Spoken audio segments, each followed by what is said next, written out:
drive, I might just blow your mind tonight. I'm so hyped, but it's no hype. From this height, it's direct hits on sight. I'm your type, lend me your ears to show you that there's something in me. I'm not giving up, I'm standing right here, holding these days hostage, and I'll make this my year. We turning fear into love, and the love's in the air. I love doing this cause nothing compares, nothing can share that same type of feeling when you feeling them flares. They can't catch it, it's havoc. I rip to a tear, switch a scenario on stereos, I leave them impaired. Variables start to change and they're all in my range. I just gotta grab it, it's all mathematics. Every step is drastic, I make it fantastic. I'm trying to take your breath away, asthmatic. This is live through the stereo. Go and let it blow, blow through the stereo. I'ma let them know through the stereo. Yo, here we go through the stereo, stereo. This is live through the stereo. Go and let it blow, blow through the stereo. I'ma let them know through the stereo. Yo, here we go through the stereo, stereo. Yeah, just nod your head with it, so explicit and vivid. Every image is intricate, intimate. I put my all into it, no scrimmage and no rules. I'm a pro tool, hear my heartbeat, beat into the vocals. I'm so loco, lost my mind, oh no. It's ponderoso, dope, so no overdose, cause it's dope, yo. Man, this is house grown, mixed with some milestones. So I let the style flow down like the Dow Jones, bringing it with some foul tones, letting the crowd know we getting loud, so it's eardrum rudiments. Yeah, we bring it rude again. Move, little hooligan. Music for tuning in, full time to the 10. I'm on my clock like I told you. I'm doing this for dreams we pursuing. Well, here we are all again. I'm sitting here in my room alone, and you're in your room, presumably alone as well, listening to some incorporeal voice remind you that you're alone. I don't know how fun that is, but let's make this fun. My name is Jake Anderson, and you're listening to the Anti-Media Radio again. Again, you're listening to a backup host because your real host decided he wanted to go on vacation to Detroit, Michigan. Costa Rica. Sorry, Nick Burnaby, founder of the Anti-Media, is in Costa Rica. So as we're in the trenches right now battling the info war, not Alex Jones' info war, the real info war, Nick Burnaby is in a hammock somewhere with a Mai Tai or a sex on the beach, either the verb or the noun, I'm not sure, doing his thing, and he deserves it. Because what he's done is he's built a platform for us to talk about these things outside of the spectrum of corporate news, which is important. Because if we know anything from the last 30, 40 years of this disgusting experiment of capitalism that we've seen, we know that once money gets involved, truth flies out the window. Now, money can come in and start to say, oh, well, there's this thing called fake news, and basically, if something is against the narrative that we've set out for our corporate handlers, if it goes against that narrative, that's fake news.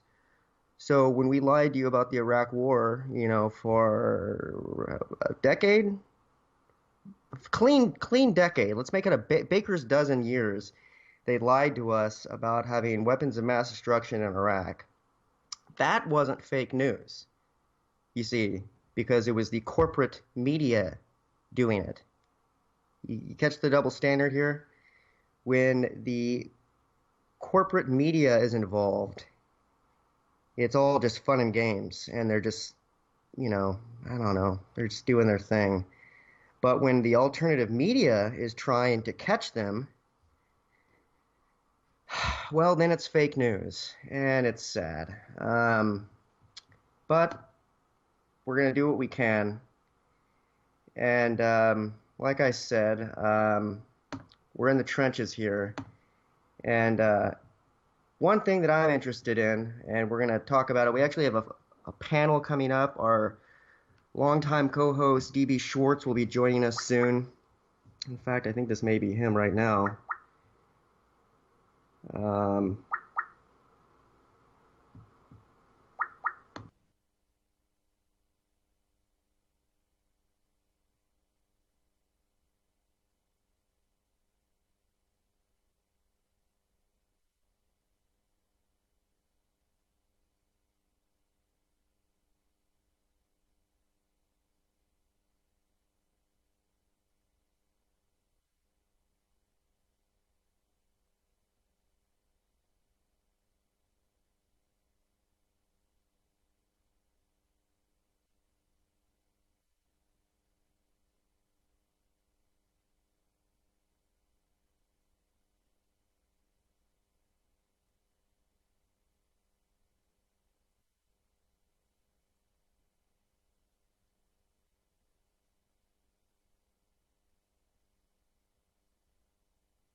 All right. I was just told the show is on hold. Not really sure what that means. I think we're back on. Um, huh. Maybe the CIA got to us. DB, you still there? Huh.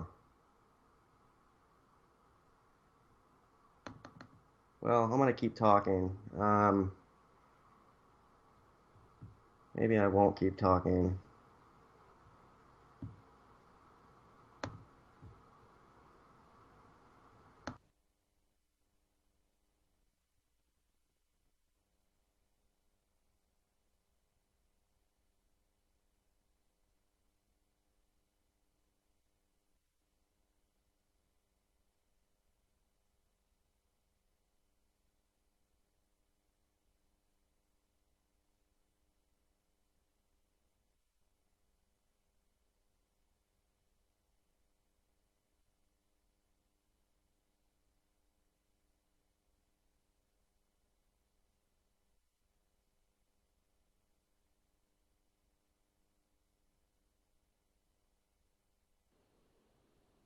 But so where are you at tonight, man? What are you thinking?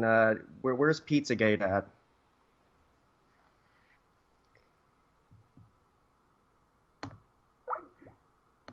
Oh man.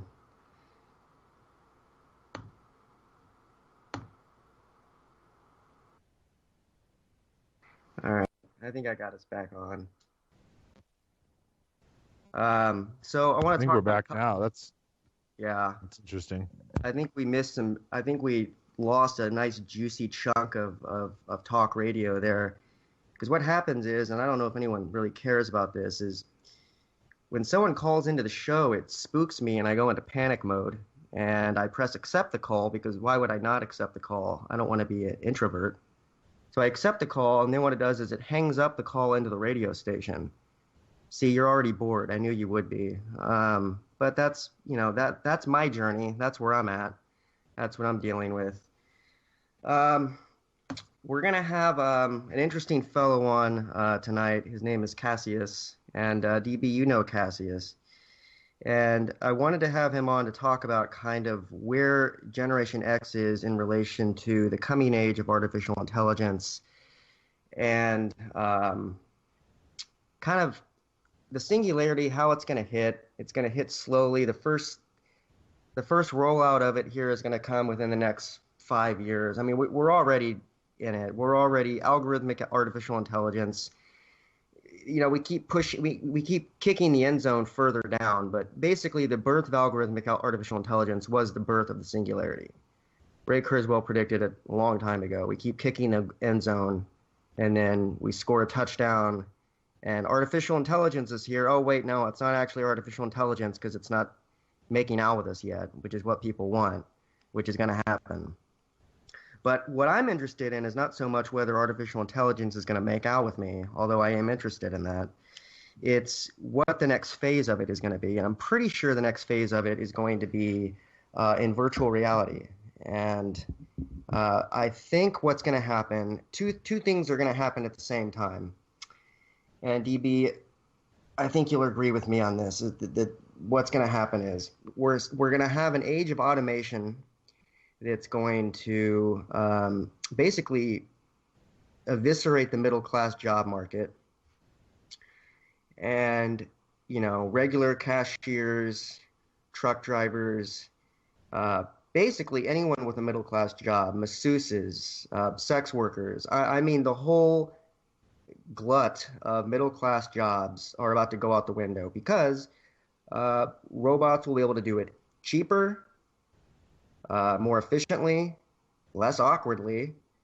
Uh, I saw an article today that there's already a plan for a bar that's going to open up. You get a morning espresso and a blowjob from a robot in the morning.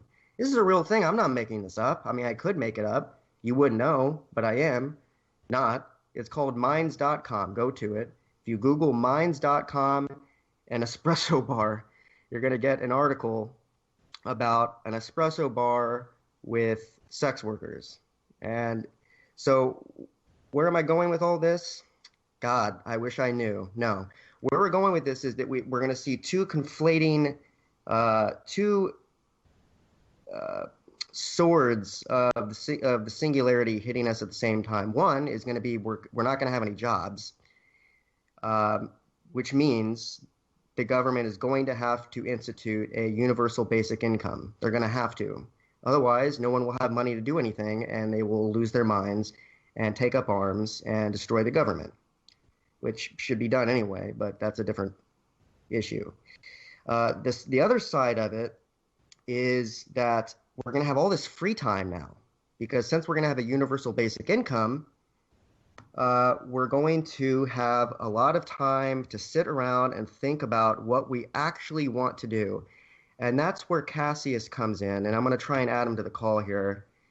And because what I'm interested in is how Generation X is going to react to this, having time on their own where they don't have to work, they don't have to try and open a business. I mean, they should try and open a business, but You mean they might actually be free to learn and create? yeah, that's what I was getting at. Yeah, it's gonna be a creator class. It's gonna be a makers class. And I Oh like my to God, think of the things they'll think about if they're not working. Yeah, I know. If they're not working, and they're not going to have to work because they're going to have a universal basic income, and that's going to have to happen because otherwise the truck drivers will get their shotguns out and go to the city hall and start blowing people's heads off. And then look, I say that with all due respect for truck drivers, but I've been interviewing a guy who ran for president. His name is Zoltan Istvan, and he ran for the Transhumanist Party. And even he was audacious enough to say that if you take their jobs from them, the truck drivers will lose their minds. And we're not just talking about just truck drivers. We're talking about the basic middle class person. If you take their job from them and you're not giving them any subsidy to make up for it, and they have a family to take care of, things are not going to be good. And that's going to spread all the way down to the working class as well, not just the middle class, working class, but the poverty-stricken class that's long been complaining, that should have been taken care of a long time ago. All of a sudden, they're going to be like, yeah, how does it feel? It doesn't feel very good, does it? Don't worry, Trump's going to initiate the new free college for truck drivers plan. Is that true? I don't know. That's not Paid for true. by Google. You're being facetious. Oh, you and your facetious little glibs. I'm going to check in real quick. Cassius, are you there? Hey, what's up, man? Can you hear me? Yeah, we can. I can hear you loud and clear, buddy. So I don't know if you heard what I was just talking about. I was talking about kind of the death of the middle class, which has already come about through kind of neoliberal policies that have, glutted trade and all that. But I think it's really going to come into full scale when you start talking about automated deep learning programs, artificial intelligence deep learning programs that are able to basically replace most of us in what we do, except for the creative class. And I think that's where people like me and you flourish. We're both in Generation X, actually, but you're at the very front end of it, and I'm at the very tail end. I'm 34, literally the very tail end of Gen. Is it Gen X, or am I wrong on the generations here? I'm generation I'm a millennial born February 4th. Millennials. That's what I meant. Why am I talking 1996. Generation X? Good But Lord. hey, you know what's Okay, on my everyone mind? turn off computers, go to bed, show's over. No, I meant millennials. We're part of the millennials. Gen X is what my sister's a part of, and that's why I got that stuck in my brain. So, Cassius, when you talk to people your age, and I mean just the general bunch of them, not people who are as enlightened as you. And by the way, Cassius runs a website, a really cool website called Era of Wisdom, and he has written for the Anti-Media. He's written for just a bevy of really cool publications. Really cool guy, and he's also working on a documentary. You're not working on a documentary right now about the pharmaceutical industry. Yep, rendering some animations right now. It's about an hour and a half, 2 hours long so far. About 21 days until it's going to be released. Excellent. Yep, That is got Josh Exciting. Josh Paniagua on narration. I Right. I don't know when the last time he wrote an article was, but he's with the anti-media too. But anyway, you know what's on my mind? I What's just that? found out there's a bill, some big pharma bill they're calling an overhaul of the FDA that just passed. I've never even heard about it. It's called the 21st Century Cures Act. You hear about that? No, I haven't. This is brand spanking new to me. It's like a Uh, TPP of big pharma. Even the Bernie Sanderses and Elizabeth Warrenses are talking shit about it. well, if they're talking shit against it, that probably means it's good. No, I don't know. Actually, I'm ostensibly a fan of Bernie Sanders and Elizabeth Warren, but let's be honest, they're pro big state. They want the government to wipe your ass for you, and I used to be on that So side of it. they're gonna give us all robots then, I guess. Yeah. Well, there we go. I mean, if it's going to be pro singularity, then I guess. But the reason I'm talking about this is I wrote an article, and it was posted on the antimedia.org today. It's called "U.S. Senate Admits the Dawn of Artificial Intelligence is Here." Now, the editors, I love them to death, but they took out the first part of the title, which was "In Strange Hearing." U.S. Senate admits the dawn of artificial, because it's quite obvious that the dawn of artificial intelligence is here. We've had it. We've been using it in the palm of our hands for a decade. What's weird is that the government is just now finally starting to talk about it. And even Ted Cruz took to the Senate floor and said, whether we recognize it or not, artificial intelligence is already seeping into our daily lives. Can't you just imagine Ted Cruz slithering across the floor saying that? I can. And then I got a statement from Zoltan, who really just kind of nailed it on the head. He said, as always, government is already one step behind, talking about trying to retrain jobs for the AI age while not realizing that in the 2 to 5 years one spends retraining people, AI will already replace those newly created jobs. The facts are very simple. AI will be better at everyone's job. The sole exception is the career of being an artist, as those jobs are subjective. But any nuts and bolts performance type jobs will soon be on the chopping block, up for grabs to the best AI and robot makers. And he's talking about deep learning software programs there. And I really think he's correct on that. And he's trying to get a job with the Trump administration right now. And he says he doesn't think his chances are good. But no, Cassius, I hadn't heard about that bill, but I am interested in because you are self-identified as an agorist, as a volunteerist. Yeah. What do you think? Where are you going to try and lead yourself and people around you in the coming decade when there's no jobs? Not that you would want one, but Yep. but how are you going to be trying to generate capital, so to speak? What do you want to do? Provided that robots are going to take care of the bare essentials for us, what do you want to do at that time? Well, people are going to have to work in their own economies. You're right, I am an agorist, and I don't believe in working for something that doesn't benefit us in the long run. We have to stick together with people that care about the same way of life and know how to customize every aspect of their way of life. That's what it boils down to, customizing every aspect of our way of life. We should be practicing that right now. Every And Cassius, single for those of us, not everyone really even knows what. Could you provide us with a healthy working definition of agorism? agorism it can also be referred to as counter economics. It's the practice of only spending money and putting effort into one's own community or one's own community of interests. Not spending money if it's a corporation you don't believe in and understand, and it's spending money in the community and only devoting effort to one's own community and people, economically, socially, everywhere. So divesting from corporate influence that is not beneficial to the community and investing in our own skill sets as a community. Yeah, it's an ultimate form of mindfulness. It's just supporting each other. Like we all neglect to remember that we used to have economic niches in a community, and those have been outsourced to huge corporations and scrambling for jobs. It's all contrived. It's all a market of commodities.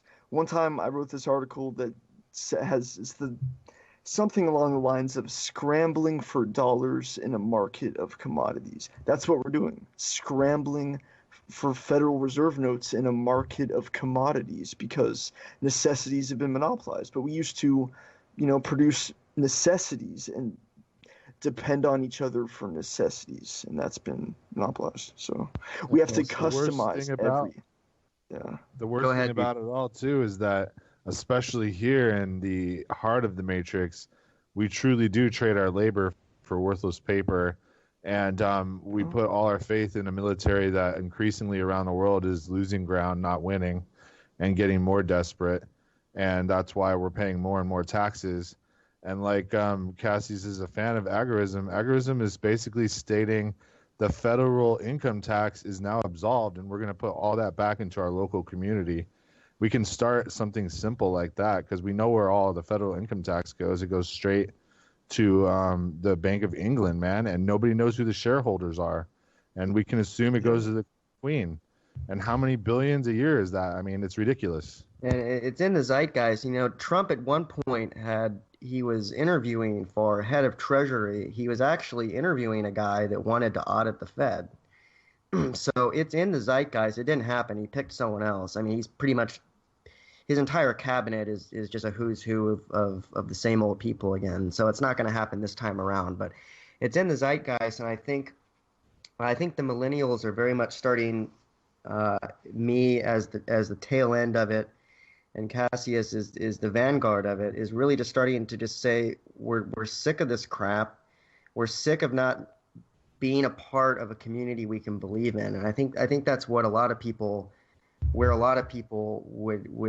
flock to the agorist belief is you want to be divesting yourself and your soul into something you believe in, a community you believe in, and not just this kind of corporate pig breast that we're milking off of.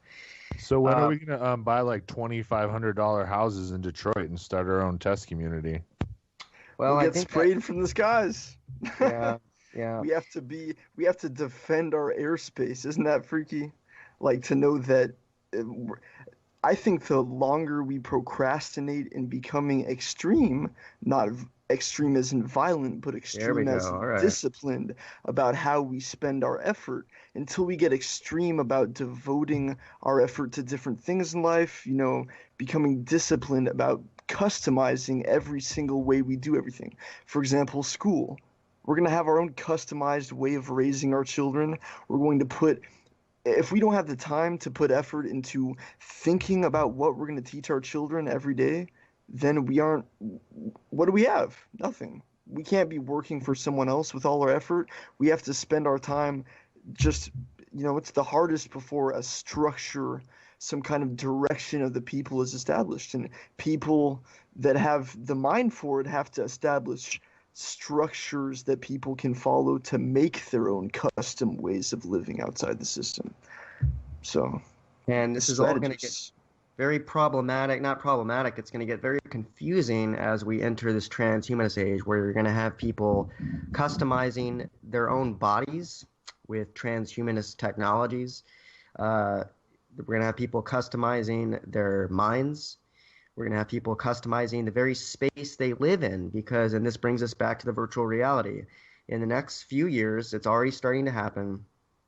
It's going to be very, very possible and probable that people are going to want to spend a lot of their time in virtual reality spaces. And that's going to take more people out of the job market. It's going to make it easier for most millennials to be sitting around in their virtual spaces and tuning out, because why would you not? That's a true concern. That's a true concern. Like, I mean, I'm worried everyone's going to tune out. As Zoltan said, the U.S. government must get used to the transhumanist age, when millions of jobs will be lost every year to automation. And the only way to get used to that is to begin the laborious and challenging transition to a universal basic income, where all the unemployed receive enough benefits to eat, have shelter, healthcare. You're laughing. Eat the food that they call food, Right, right. get the Well, you're laughing injections. because you want it to go further than that, right? You wouldn't even want the universal basic income. You want people to create their own wares, right? People can't do anything that they want because it's what they want. We have to reason through what is food. It's definitely not what they're trying to feed us. Right. Every single thing that they can convince us of that could be false to manipulate us with, they will. They will. So, we have to have the ability on reserve to reason through every little thing that we're told to do this way. Where we already have a normalized system of poison, basically. A lot of kids my age have no idea whatsoever that some things they were raised with, from vaccines to certain types of like junk food, are bad for you at all. They don't want to believe any of that. So some people of my generation, they're not anywhere near awake. And so that's all. Things can become normalized so quick. If we depend on anything that we don't reason through, if we don't have a reason to reason things through, then we're going to get caught slipping in any way conceivable. And yeah, and we don't have to all agree on everything. I have friends that the second the word vaccine comes in, they'll automatically tune out because when people have children, they get scared of the word vaccine. But I guess the point I try and always go to is we don't all have to agree on everything to agree that we are being poisoned. Yeah. Whatever sources you want to look at, that's fine. That's your opinion on the sources. But the fact of the matter is we can all agree that most of the foods that we are consuming on a daily basis, whether they have additives in them, whether they have GMOs in them, whether they have just excess sugar in them, look at how much money is spent advertising fast food, and that is just straight poison. And if people insist on consuming it, then Right. it's not my business. I don't want to tell anyone. I don't believe in using But you force do that, against but people. that's what And it you is do. our business because, yeah. I mean, look at what is happening when you actually put the American healthcare standard on the open market and force people to pay all the premiums. We're seeing Obamacare skyrocketing. You know why? Because more and more people are getting on this train, and people are really, really going to the doctor a lot because they're sick as hell. People go to the doctor all the damn time. They go to the ER all the damn time because they wait and they can't take work off, and then they get real sick. Damn. And it happens constantly. And people need to understand, man, it is our business because we are now forced to pay for everyone's health care. So, and it's not even working, man. All it is just symptoms. It's pharmacological masking of symptoms. It's all it is. There's no actual treatment going on anymore at all. So it's going to get more and more and more expensive. I mean, it's getting to the point now, man, where people are starting to look at Canada as cheaper than here. That's ridiculous. That's the first time I've ever remembered in my whole life where people are like, you know what? Canada might have a better standard of living because it's cheaper there. That doesn't make any sense, dude. It's where we're at now.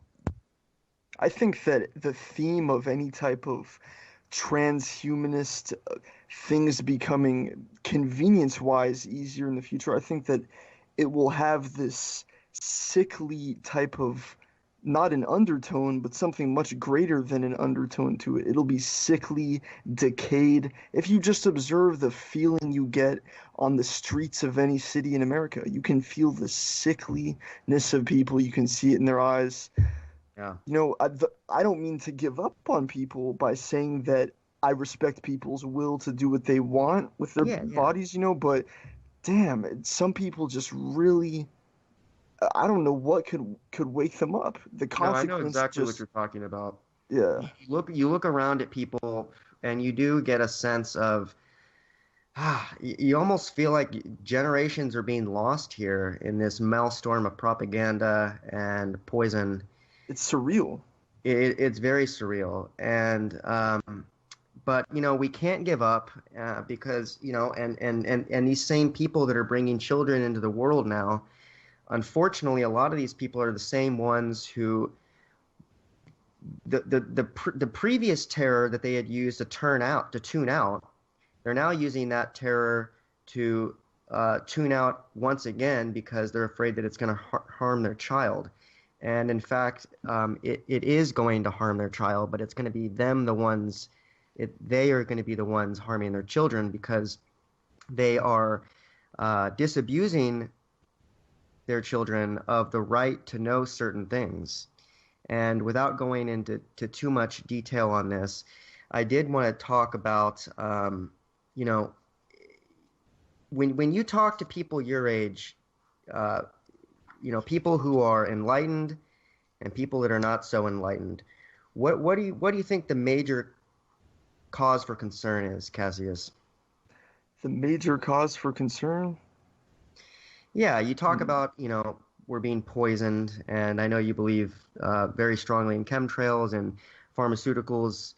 There's a lot of different, you know, ways that we're being poisoned right now, but we have to start somewhere. So what do you think a suitable starting point is? Given we're about to have a lot of free time, the robots are going to be doing everything for us. We're not going to have to clock in. What do you think a good starting point is? You're working on your documentary, which is awesome. Thank you. We're all doing our own things here, but in terms of getting people organized somehow, what do you think we have to do here? Well, in terms of getting people organized, I'm still learning what's effective to actually do that. But one of my best ideas is just giving people so much information that it makes them just snap out of it or something like that.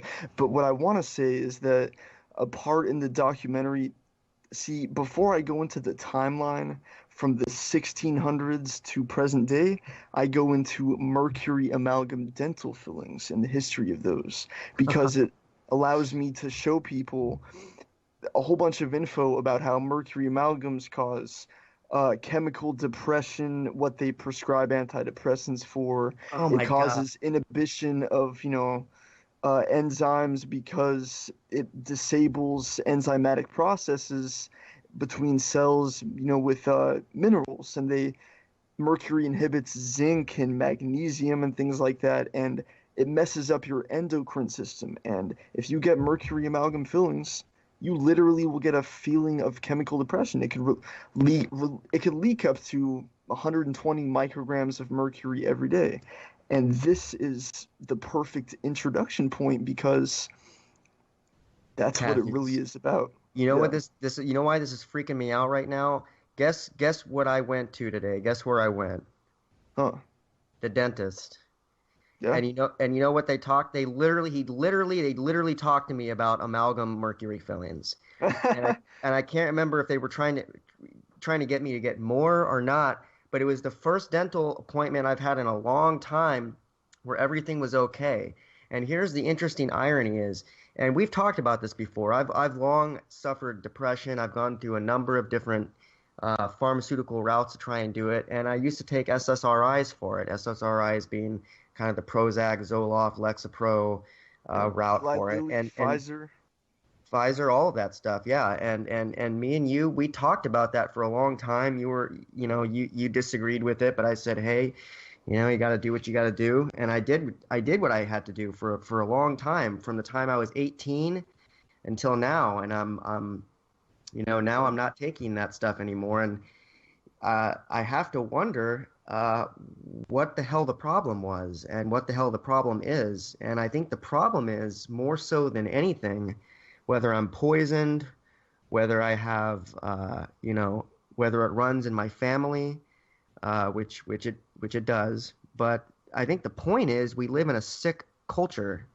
And I think right at the time of 18, I was a late bloomer. I didn't start going through puberty till I was like 17. So around the time that I started feeling these kind of tumultuous, disgusting, horrible feelings of depression and bipolar feelings, that was right around the time that I started being kind of inculcated in this society. And that was right around 9/11. 9/11 occurred my freshman year of college, and I think that sent everyone through kind of a national trauma. In my opinion, it was a prescribed trauma. They wanted us to feel it so that they could pass the Patriot Act, so that they could move into the Middle East. And they're still doing things like that, and they want us in this state of trauma. So they have these various chemical ways of inducing trauma, and then they have geopolitical false flag ways of inducing this kind of trauma. And I think we have to start there also. I wonder if you'll agree with me on there that we have to start by, and I know you'll agree with me on the false flag front, we have to start making that a part of the conversation so that people don't start misdiagnosing sources of trauma.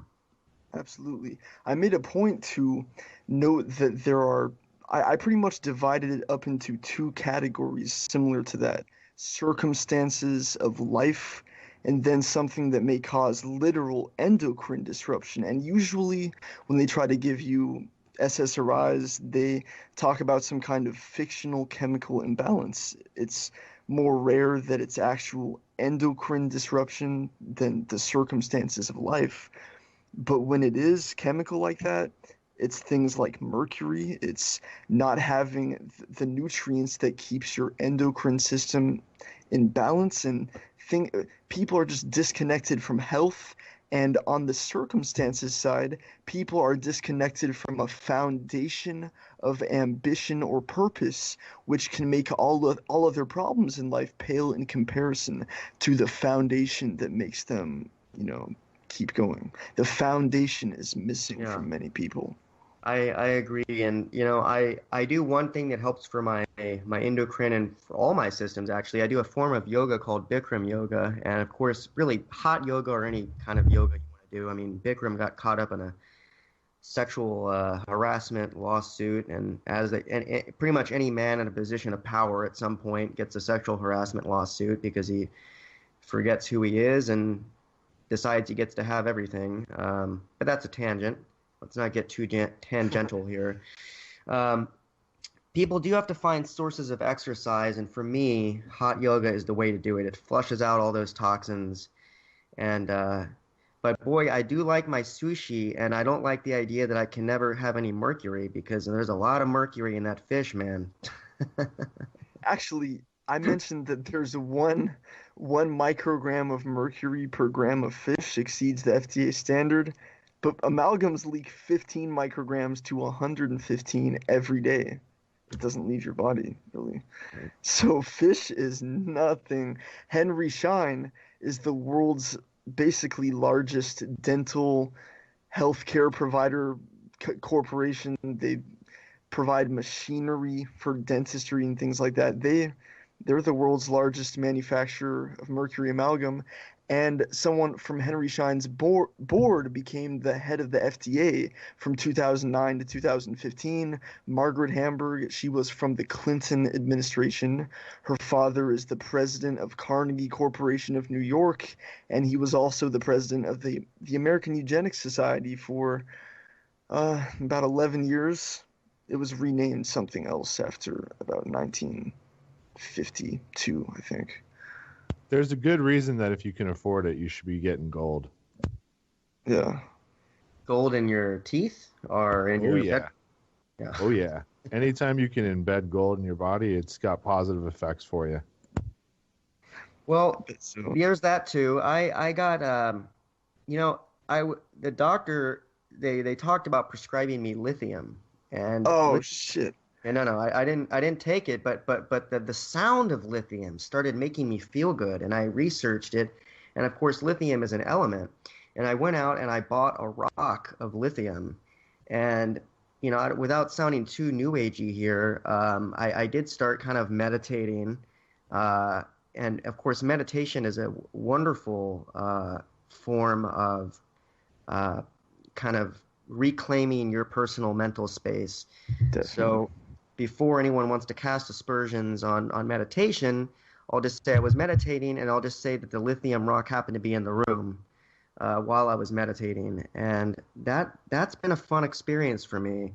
And I'm really starting to get more into these mineral earth rocks. But DB, so I asked Cassius, what he thought his starting ground is. And we talk about this all the time, but you mentioned us all buying property in Detroit, and I don't think you were being facetious. Are you saying that you want to start a kind of commune type, scenario in which we're volunteering and living a kind of agorist style community?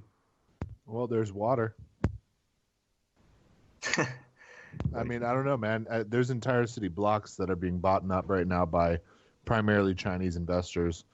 The reason they're doing that is because the groundwater underneath it's worth way more than $500 for the house, Right. and they know that they're going to be able to tap into this if they buy enough. So why not ride the wave a little bit? And in the meantime, I mean, you can start communities. There's people up there right now squatting illegally, but you don't need a huge, massive investment. I mean, I'm literally talking about 20 houses costing 10 grand. I mean, I'm pretty sure 40 people can come up with 10 grand. I mean, I'm talking about each 2 people can share a house and rebuild them all together. A squad of 40 people can rebuild 20 houses in a summer easy. New Era Detroit is already practicing agorism in Detroit. Yep. I mean, you do it legal. Your taxes are super low because your house is worth nothing. It's not like you're going to call an appraiser back out there. Hey, come see what I did to my house. If You all just else keep failed, paying. Yeah. good practice either way. I respect the idea enormously. Yeah, you have unlimited water in Michigan. I mean, it's an ideal situation with the rainfall. You just have to wait to catch it and store it, and then the cropland's fertile, and you can grow crops during winter too. You just have to plant underground. You have to basically have a below ground greenhouse set up, and they're not as expensive as it seems. And yeah, you can get things going there pretty good. I mean, a lot of people are thinking about doing it, and it's probably a good time to do it. There you go, people. A lot of good ideas, with the exception of my meditating with a lithium crystal. You've gotten some incredible ideas going here. Quick shout out to our host here, UCY.TV. This is the radio network that we're broadcasting on. And there's a lot of incredible programming on here. Brandon And Turbeville, Dane Wigington. yeah, man, it's just, this is the kind of stuff that people need to be listening to, and not mainstream news, and not fake news. And by that I mean mainstream news, because I mainstream have something to news, say about that. and I made this point earlier and I want to reiterate it. So it's so tragically ironic to me that here we are talking about fake news and casting aspersions on alternative media sites, when for a clean decade, a baker's dozen years, we were lied to about the reason for being in Iraq. We were told that there were weapons of mass destruction there, and there weren't. And there was no evidence for it. There still is no evidence for it. And why? It's because they lied. They made it up. They made it up, and the media regurgitated. They acted like an echo chamber for anything the State Department wanted to say. And now that is fake news. That's dangerous fake news. That's fake news that costs people lives, costs people millions, trillions of dollars, millions of lives in Iraq. Now, how is that not fake news? Why are we not focusing on that kind of fake news? Why? Because it hurts the narrative. I think it's really revealing of the priority of the people that would call for fake news. One observation that came to me today was that the quickness with which they rolled this conspiracy theorist-esque term out was almost like they had it up their sleeves for a long time. And when did they release this thing that it seemed like it was up their sleeves? It was Pizzagate. That's crazy. It's crazy, but It's gonna be. You know what they're gonna do, man? This is something that a lot of people won't touch. And the simple fact is that this will blow open the government and split it in half, and half of them will be put away forever. And the information cannot get out until Trump is officially in. Otherwise, it will all be pardoned. So people need to understand that there's private jets gassed up and ready to go. The night of the Pope's talking about inauguration. fake news. The Pope is talking about fake news. And why did John Podesta meet the Pope? Did y'all know that? John Podesta has been photographed, not this Pope, shaking the hand of one of the other popes. And we all know where all pizza leads to Rome. But didn't Merca today? They posted a meme, and I trust them more so than I trust CNN. I'll tell you that much. I mean, PolitiFact did a rundown of CNN. That half of what CNN says is a half truth. Now, if that's not fake news, I don't know what is. But Merca today said that there was actually a military action going on at Comet Pizza. That they actually have troops on the ground over there? I mean, do we have any information on that? Every time I hear about it, even NPR was coming out and saying ahead of themselves. They're literally speaking out of turn, saying that there is no truth to this when they're not. It's not like they're bringing someone on, talking about it, and then saying, "Oh, actually, here's someone who disagrees with you." No, they're just saying, "Pizzagate is false. Don't listen to Pizzagate." I mean, can they sound any more sketchy about it? They won't touch the actual evidence. You don't talk about pizza-related maps and pizza-related handkerchiefs in code in a WikiLeaks email and be John Podesta and not be talking about some coded shit. Let me tell people why James Alefantis of Comet Pizza and Ping Pong is not outside of the public domain to be scrutinizing. It's because he chose to befriend someone, Tony Podesta, who is responsible for foreign policy decisions. If you're an associate of someone making decisions that affect the lives of people in Yemen, who are bombed by Saudi Arabia with U.S. supplied weapons that Tony Podesta lobbied for, with his brother advising Obama, if you're an associate of that person, then you're in the public's eye. The public has a natural right to scrutinize you, especially if you have this type of shit going on. You know, it's not some random pizza place owner being harassed. It's someone that is unusually friends with some of the most powerful people in Washington who are responsible for murders in Yemen. Go ahead, DB. I know you want to talk. Sorry for the intensity. Yeah, I mean, the guy was. I just sent you guys a couple things about, you know, how this isn't going to go away. You know, it's too much incriminating stuff. James, you know, child lover, which is what his last name means, is one of the 50 most powerful people in Washington because simply he has enough blackmail material to take probably the inner workings of this administration, the one before it, possibly all of them going back to probably Reagan, all going to be implicated. And it says a lot, man. It says that there's power factions duking it out right now. There's some pretty heavy-handed tactics taking place. The recount's happening now. The recount is basically coming out worse for Hillary. The demonstrations and the protests before didn't do what they were supposed to do, which was bring about some kind of a martial law situation. They couldn't get those going. They're running out of options. They're getting desperate. Like I said, man, the private planes are gassing up. People are going to flee if they can. There's going to get a lot of people like James are going to get thrown under the bus. But we've got to get to these kingpins. I mean, you utter names like Soros, you utter names like the Podestas, you utter names like whatever.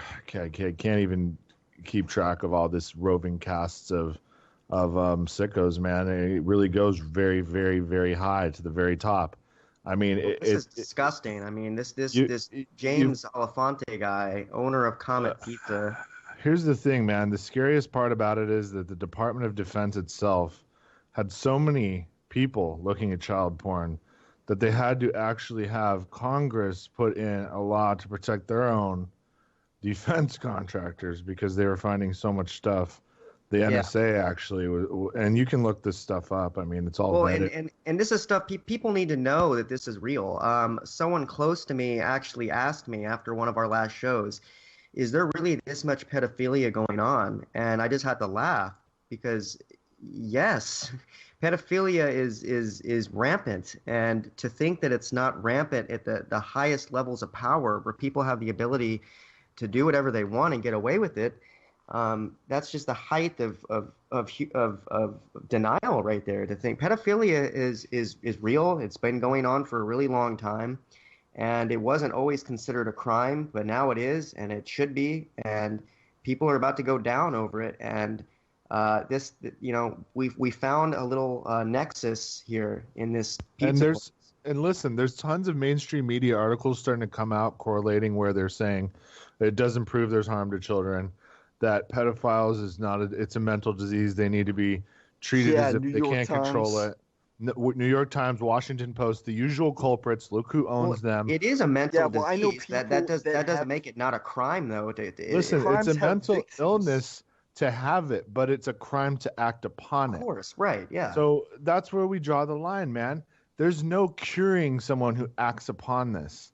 No Now, one's perhaps, asking for thought crimes to be criminalized. We're asking for acts against people. God, I can't believe there are people defending this. They must not Yeah. know people that have been victims No, of this. I don't I know think women that people have are been defending victims it. of I it. think people are in denial that I think people are in denial with the Jimmy Savile thing coming out and the Jerry Sandusky thing coming out. We like to have a single person that we can pin it on. People are in denial that it is as widespread as it is. I think that's where the denial comes in. And I think when that is blown off the roof, I think we are going to have some major soul searching as a nation and as a human race.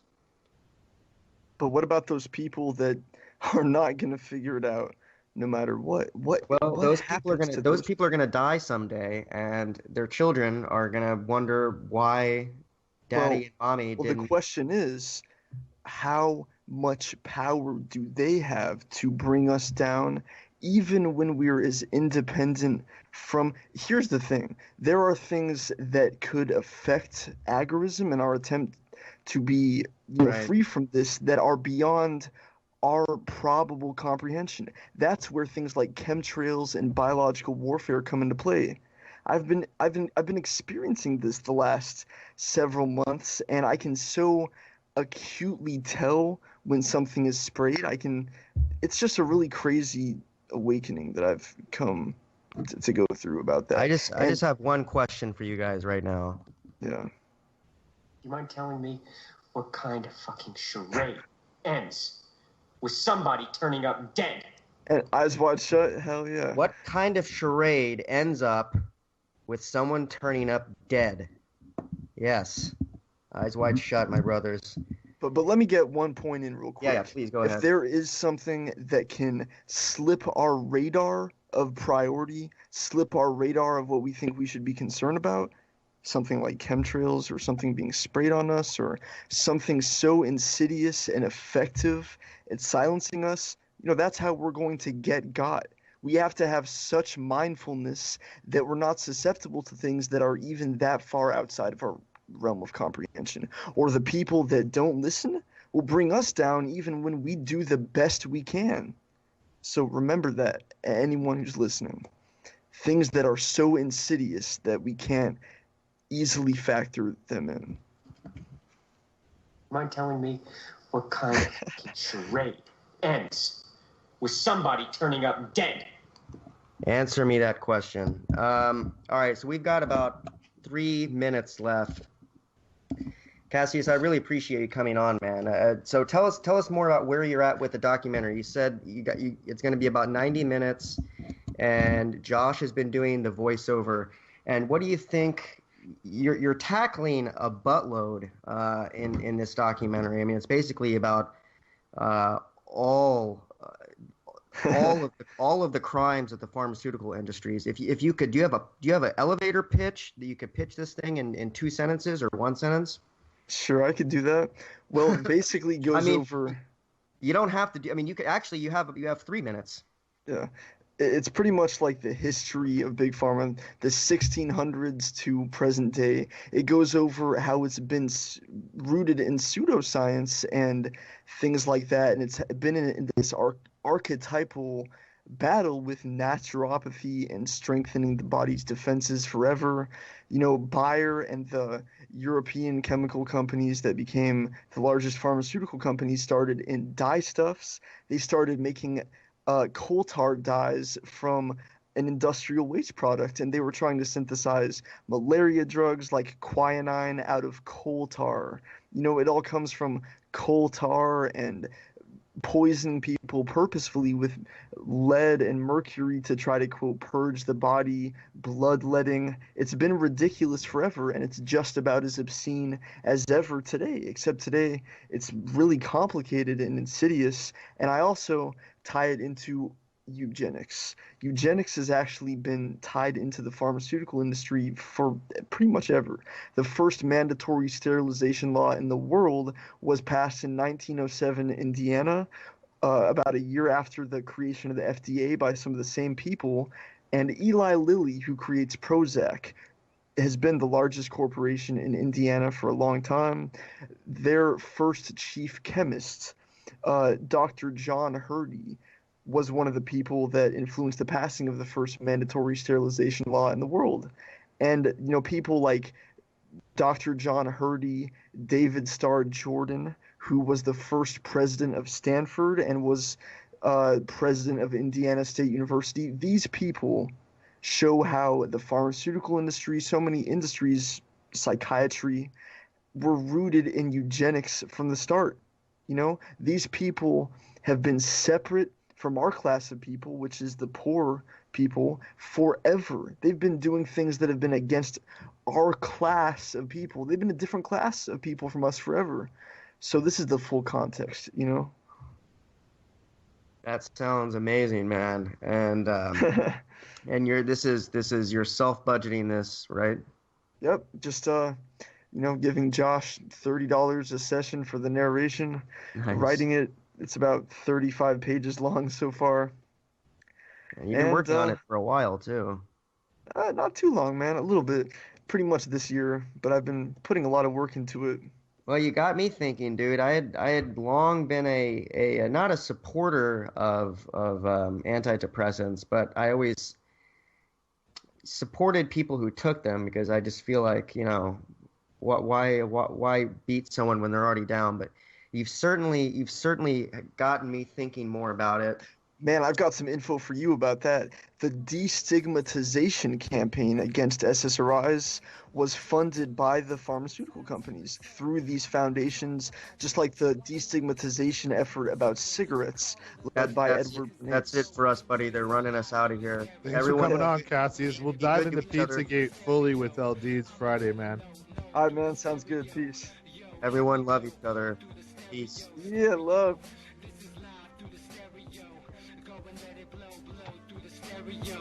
I'ma let them know through the stereo. Yo, here we go through the stereo.